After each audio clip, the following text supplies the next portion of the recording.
फाल्गुन मास शुक्ल पक्ष की आमल की एकादशी का महात्म्य। युधिष्ठिर ने कहा, श्री कृष्ण, मैंने विजया एकादशी का महात्म्य, जो महान फल देने वाला है, सुन लिया। अब फाल्गुन शुक्ल पक्ष की एकादशी का नाम और महात्म्य बताने की कृपा कीजिए। भगवान श्री कृष्ण बोले, धर्मनंदन, सुनो, तुम्हें इस समय वह प्रसंग सुनाता हूँ जिसे राजा मांधाता के पूछने पर महात्मा वशिष्ठ ने कहा था। फाल्गुन शुक्ल पक्ष की एकादशी का नाम आमल की है। इसका पवित्र व्रत विष्णुलोक की प्राप्ति कराने वाला है। मांधाता ने पूछा, द्विजश्रेष्ठ, यह आमल की कब उत्पन्न हुई, मुझे बताइए। वशिष्ठ जी ने कहा, सुनो, पृथ्वी पर आमल की उत्पत्ति किस प्रकार हुई, यह बताता हूँ। आमल की महान वृक्ष है जो सब पापों का नाश करने वाला है। भगवान विष्णु के षटकेनों उनके मुख से चंद्रमा के समान कांतिमान एक बिंदु प्रकट हुआ। वह बिंदु पृथ्वी पर गिरा। उसी से आमल की आवले का महान वृक्ष उत्पन्न हुआ। यह सभी वृक्षों का आदिभूत कहलाता है। इसी समय समस्त प्रजा की सृष्टि करने के लिए भगवान ने ब्रह्मा जी को उत्पन्न किया। उन्हीं से इन प्रजाओं की सृष्टि हुई। देवता, दानव, गंधर्व, यक्ष, राक्षस, नाग तथा निर्मल अंतकरण वाले महर्षियों को ब्रह्मा जी ने जन्म दिया। उनमें से देवता और ऋषि उस स्थान पर आए जहां विष्णुप्रिया आमलकी का वृक्ष था। महाभाग, उसे देखकर देवताओं को बड़ा विस्मय हुआ। वे एक दूसरे पर दृष्टिपात करते हुए उत्कंठा पूर्वक उस वृक्ष की ओर देखने लगे और खड़े खड़े सोचने लगे कि यह पलाश, पाकर आदि वृक्ष तो पूर्व कल्प की ही भांति हैं, जो सबके सब हमारे परिचित हैं, किंतु इस वृक्ष को हम नहीं जानते। उन्हें इस प्रकार चिंता करते देख आकाशवाणी हुई, महर्षियों, यह सर्वश्रेष्ठ आमलकी का वृक्ष है जो विष्णु को प्रिय है। इसके स्मरण मात्र से गोदान का फल मिलता है। स्पर्श करने से इससे दूना और फल भक्षण करने से तिगुना पुण्य प्राप्त होता है। इसलिए सदा प्रयत्न पूर्वक आमलकी का सेवन करना चाहिए। यह सब पापों को हरने वाला वैष्णव वृक्ष बताया गया है। इसके मूल में विष्णु, उसके ऊपर ब्रह्मा, स्कंध में परमेश्वर भगवान रुद्र, शाखाओं में मुनि, टहनियों में देवता, पत्तों में वसु, फूलों में मरुदगण तथा फलों में समस्त प्रजापति वास करते हैं। आमल की सर्वदेवमयी बताई गई है। आठ विष्णु भक्त पुरुषों के लिए यह परम पूज्य है। तस्य मूल स्थितो विष्णुस्तूर्ध्व च पितामहः, स्कंधे च भगवान रुद्रः संस्थितः परमेश्वरः, शाखासु मुन्यः सर्वे प्रशाखासु च देवता, पर्णेषु वसवो देवाः पुष्पेषु मरुतस्तथा, प्रजानापतयः सर्व फलेषु व्यवस्थिता है, सर्वदेवमयी हौषा धात्री च कथिता मया। 47, 20, 23। ऋषि बोले, अव्यक्त स्वरूप से बोलने वाले महापुरुष, हम लोग आपको क्या समझें? आप कौन हैं? देवता हैं या कोई और? हमें ठीक ठीक बताइए। आकाशवाणी हुई, जो संपूर्ण भूतों के कर्ता और समस्त भुवनों के सृष्टा हैं, जिन्हें विद्वान पुरुष भी कठिनता से देख पाते हैं, वही सनातन विष्णु में हूँ। देवाधिदेव भगवान विष्णु का कथन सुनकर उन ब्रह्म कुमार महर्षियों के नेत्र आश्चर्य से चौंकित हो उठे। उन्हें बड़ा विस्मय हुआ। वे आद्यंतरहित भगवान की स्तुति करने लगे। ऋषि बोले, संपूर्ण भूतों के आत्मभूत आत्मा एवं परमात्मा को नमस्कार है। अपनी महिमा से कभी च्युत न होने वाले अच्युत को नित्य प्रणाम है। अंतर्हित परमेश्वर को बारंबार प्रणाम है। दामोदर, कवि, सर्वज्ञ और यज्ञेश्वर को नमस्कार है। मायाप्ते, आपको प्रणाम है। आप विश्व के स्वामी हैं, आपको नमस्कार है। ऋषियों के इस प्रकार स्तुति करने पर भगवान श्रीहरि संतुष्ट हुए और बोले, महर्षियों, तुम्हें कौन सा अभिष्ट वरदान दूं? ऋषि बोले, भगवन, यदि आप संतुष्ट हैं तो हम लोगों के हित के लिए कोई ऐसी व्रत बतलाइए जो स्वर्ग और मोक्षरूपी फल प्रदान करने वाला हो। श्री विष्णु बोले, महर्षियों, फाल्गुन शुक्ल पक्ष में यदि पुष्य नक्षत्र से युक्त द्वादशी हो तो वह महान पुण्य देने वाली और बड़े बड़े पातकों का नाश करने वाली होती है। द्विजश्रेष्ठ, उसमें जो विशेष कर्तव्य है उसकी सुनो।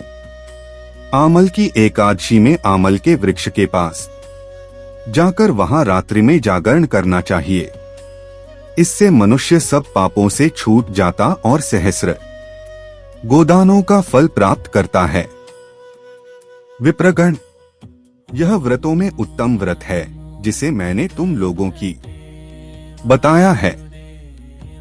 ऋषि बोले, भगवन, इस व्रत की विधि बताइए, यह कैसे पूर्ण होता है? इसके देवता, नमस्कार और मंत्र कौन से बताए गए हैं? उस समय स्नान और दान कैसे किया जाता है? पूजन की कौन सी विधि है तथा उसके लिए मंत्र क्या है? इन सब बातों का यथार्थ रूप से वर्णन कीजिए। भगवान विष्णु ने कहा, द्विजश्रेष्ठ, इस व्रत की जो उत्तम विधि है उसको श्रवण करो। एकादशी को प्रातः काल दंतधावन करके यह संकल्प करे कि हे पुंडरीकाक्ष, हे अच्युत, मैं एकादशी को निराहार रहकर दूसरे दिन भोजन करूंगा। आप मुझे शरण में रखें। ऐसा नियम लेने के बाद पतित, चोर, पाखंडी, दुराचारी, मर्यादा भंग करने वाले तथा गुरुपत्नीगामी मनुष्यों से वार्तालाप न करे। अपने मन को वश में रखते हुए नदी में, पोखरे में, कुएं पर अथवा घर में ही स्नान करे। स्नान के पहले शरीर में मिट्टी लगाए। मृत्तिका लगाने का मंत्र: अश्वक्रांते रथक्रांते विष्णुक्रांते वसुंधरे। मृत्तिके हर में पापन जन्म कोट्या समर्जितम। वसुंधरे, तुम्हारे ऊपर अश्व और रथ चला करते हैं तथा वामन अवतार के समय भगवान विष्णु ने भी तुम्हें अपने पैरों से नापा था। मृत्तिके, मैंने करोड़ों जन्मों में जो पाप किए हैं, मेरे उन सब पापों को हर लो। स्नान मंत्र: त्वमातः सर्वभूताना जीवन तत्वरक्षसि। स्वेज्जोद्विज्जातीना रसाना पत्ये नमः। स्नातोः सर्वतीर्थेषु हतप्रस्रवणेषु च। नदीना देवखातीना इदं स्नान तुम्हें भवेत्। जल की अधिष्ठात्री देवी माता, तुम संपूर्ण भूतों के लिए जीवन हो। वही जीवन जो स्वेदज और उद्भिज जाति के जीवों का भी रक्षक है। तुम रसों की स्वामिनी हो। तुम्हें नमस्कार है। आज मैं संपूर्ण तीर्थों, कुंडों, झरने, नदियों और देव संबंधी सरोवरों में स्नान कर चुका। मेरा यह स्नान उक्त सभी स्नानों का फल देने वाला हो। स्नान के पश्चात घर आकर पूजा और हवन करे। इसके बाद सब प्रकार की सामग्री लेकर आंवले के वृक्ष के पास जाए। वहां वृक्ष के चारों ओर की जमीन झाड़ बुहार लीप पोत कर शुद्ध करे। शुद्ध की हुई भूमि में मंत्रपाठ पूर्वक जल से भरे हुए नवीन कलश की स्थापना करे। कलश में पंचरत्न और दिव्य गंध आदि छोड़ दे। श्वेत चंदन से उसको चर्चित करे। कंठ में फूल की माला पहनाए। सब प्रकार के धूप की सुगंध फैलाए। जलते हुए दीपों की श्रेणी सजाकर रखे। तात्पर्य यह कि सब ओर से सुंदर एवं मनोहर दृश्य उपस्थित करे। पूजा के लिए नवीन छाता, जूता और वस्त्र भी मंगा कर रखे। कलश के ऊपर एक पात्र रखकर उसे दिव्य लाजों खीलों से भर दे। फिर उसके ऊपर सुवर्णमय परशुराम जी की स्थापना करे। विशोकाय नमः कहकर उनके चरणों की, विश्वरूपिणे नमः से दोनों घुटनों की, उग्राय नमः से जांघों की, दामोदराय नमः से कटिभाग की, पद्मनाभाय नमः से उदर की, श्रीवत्सधारिणे नमः से वक्षस्थल की, चक्रिणे नमः से बाईं बाह की, गदिने नमः से दाहिनी बाह की, वैकुंठाय नमः से कंठ की, यज्ञमुखाय नमः से मुख की, विशोकनिधे नमः से नासिका की, वासुदेवाय नमः से नेत्रों की, वामनाय नमः से ललाट की, सर्वात्मने नमः से संपूर्ण अंगों तथा मस्तक की पूजा करे। ये ही पूजा के मंत्र हैं। तदंतर भक्तियुक्त चित्त से शुद्ध फल के द्वारा देवाधिदेव परशुराम जी को अर्घ्य प्रदान करे। अर्घ्य का मंत्र इस प्रकार है। नमस्ते देवदेवेश जामदग्न्य नमोस्तुते, गृहाणार्घ्यमिम दत्तमामलक्य युत हरे।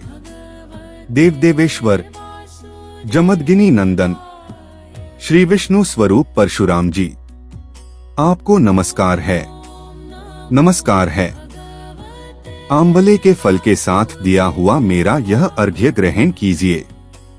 तदंतर भक्ति युक्त चित्त से जागरण करे। नृत्य, संगीत, वाद्य, धार्मिक उपाख्यान तथा श्री विष्णु संबंधिनी कथा वार्ता आदि के द्वारा वह रात्रि व्यतीत करे।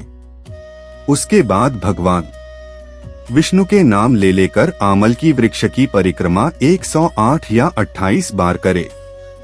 फिर सबेरा होने पर श्री हरि की आरती करे। ब्राह्मण की पूजा करके वहां की सब सामग्री उसे निवेदन कर दे। परशुराम जी का कलश, 2 वस्त्र, जूता आदि सभी वस्तुएं दान कर दे और यह भावना करे कि परशुराम जी के स्वरूप में भगवान विष्णु मुझ पर प्रसन्न हो। तत्पश्चात आमलकी का स्पर्श करके उसकी प्रदक्षिणा करे और स्नान करने के बाद विधि ब्राह्मणों को भोजन कराए। तदंतर कुटुंबियों के साथ बैठकर स्वयं भी भोजन करे। ऐसा करने से जो पुण्य होता है वह सब बतलाता हूँ, सुनो। संपूर्ण तीर्थों के सेवन से जो पुण्य प्राप्त होता है तथा सब प्रकार के दान देने से जो फल मिलता है वह सब उपर्युक्त विधि के पालन से सुलभ होता है। समस्त यज्ञों की अपेक्षा भी अधिक फल मिलता है, इसमें तनिक भी संदेह नहीं है। यह व्रत सब व्रतों में उत्तम है, जिसका मैंने तुमसे पूरा वर्णन किया है। वशिष्ठ जी कहते हैं, महाराज, इतना कहकर देवेश्वर भगवान विष्णु वहीं अंतर्ध्यान हो गए। तत्पश्चात उन समस्त महर्षियों ने उक्त व्रत का पूर्ण रूप से पालन किया। नृपश्रेष्ठ, इसी प्रकार तुम्हें भी इस व्रत का अनुष्ठान करना चाहिए। भगवान श्री कृष्ण कहते हैं, युधिष्ठिर, यह दुर्लभ व्रत मनुष्य को सब पापों से मुक्त करने वाला है।